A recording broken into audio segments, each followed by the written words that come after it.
Hi, my name's Nikolai, aka 56 Miner, and today we'll be unboxing our December premium box. This month's box is all about character illustration. We'll talk about the materials and go over some fundamentals of shape language. And I'll share some tips and tricks that I picked up while working with everything. Let's get into it. For our surface this month, we have a custom render pad from the Crescent Company. What's awesome about this pad is the paper inside won't bleed, so it's perfect for markers and mixed media work. This month we're super excited to include a Copic color fusion set in this month's box. These colors are perfectly selected for shading and rendering form, so you can get some wonderful smooth gradients out of them.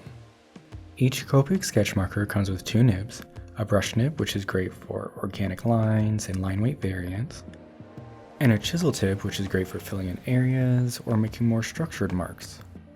Using just the tip we can make thin, consistent lines. This set comes with a light tone, medium tone, and a darker tone, which we can use to blend together and create gradients.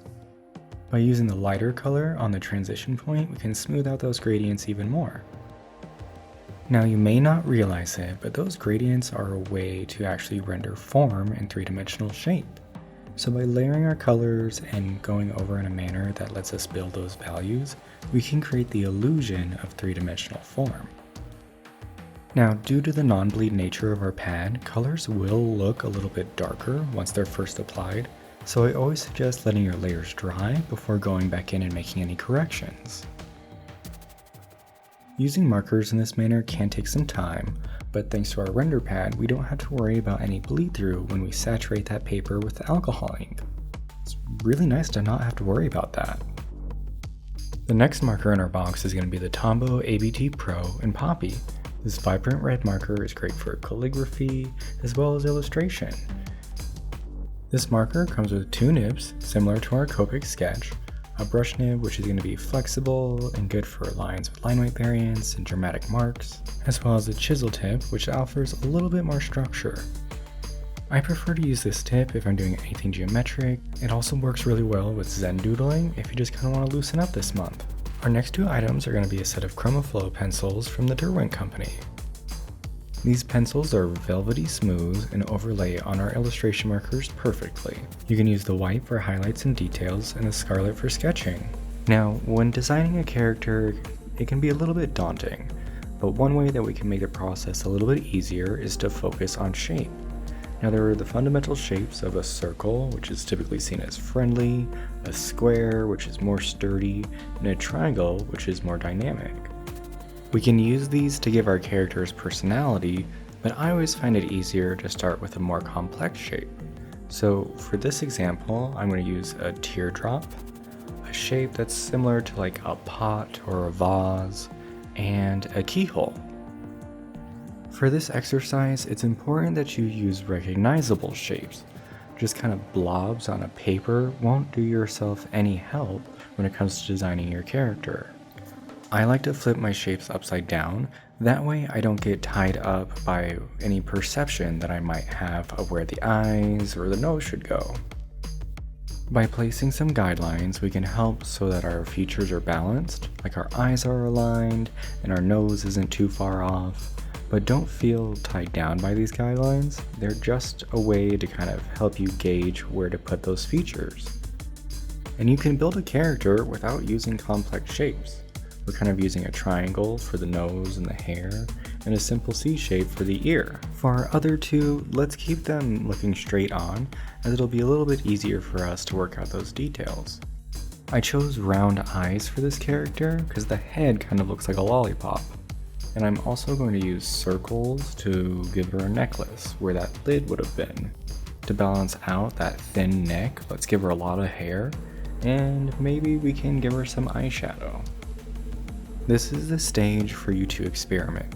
You don't have to commit to any decisions, you're just kind of testing things out, trying to get a good idea of the character and their personality. Let's do one more, but let's focus on more triangles and sturdy shapes for this character. By using more triangles and squares, we're kind of creating a more sturdy, older gentleman. And by using some rounder shapes with that jaw and the head, he still seems kind of approachable and friendly. Try building your own characters this month using shape language. It's surprisingly fun. The last item in our box is going to be the Kurotake Keicho Fude pen. This dual-tipped pen is great for illustration and offers a lot. This dual-tip marker comes with 2 brush nibs. One is going to be a black pigment that has a slightly stiffer brush tip, and the other side which has a more squishy and versatile brush tip. What's great about the gray marker side is that the pigment's transparent, so it builds really easily. Now when rendering form, it's always important to remember the directions that you're coloring. Here, by creating a slight bend to my lines, I'm reinforcing this triangle to look like a cone. And because the black side of our marker will reactivate with the gray side, I can use it to blend out some value. You can do a lot with this one marker, and I think it's a great tool to add to any artist's arsenal.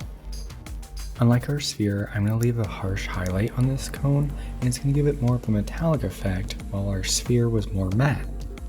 Now that we've got a good understanding of our materials and a concept to work off of, let's take our old man and create a more finished illustration. I'll start with our fundamental shape, which is going to be that upside down keyhole, and then build off our details. Since we already know what we want to emulate because we did that first sketch, this is where we can make some more decisions and some cleaner lines. This is definitely the time to expand on your ideas. So for instance, it's winter and he doesn't have a lot of hair on his head, so he's probably cold. So let's give him a beanie and just kind of work in any details that you might not have added to your original sketch. I'll start adding some color with our lightest value, that YR20, focusing on areas of shadow or regions of the face that blush. Anywhere that gets kind of red when you're outside in the cold is where I'm going to focus that color.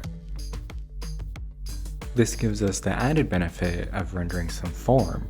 That way our character looks a little bit more dynamic and not so flat.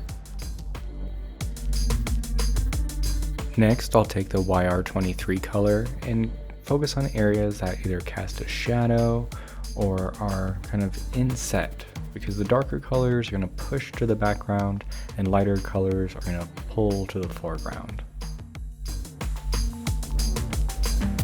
For our character's mustache and his hair, I'm going to go in and use the gray side of our fude pen because it'll be a little bit softer than the black.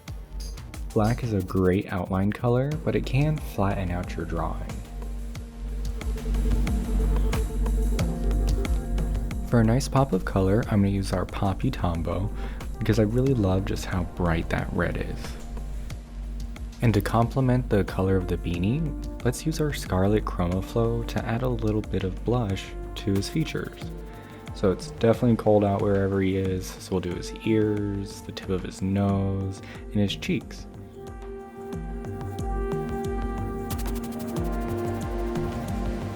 For his eyes, I'm going to use the black side of our fude pen, and then I want to show you a technique that you can use to re-emphasize the shape of your character.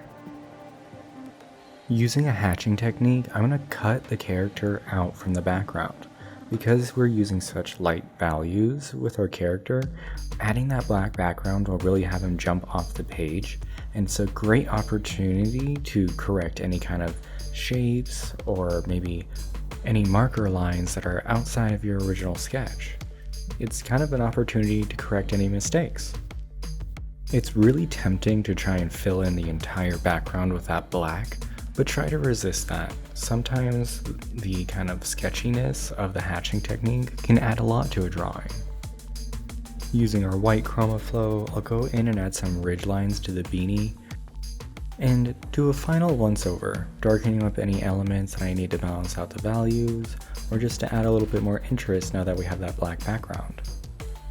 And with that, our character illustration is complete.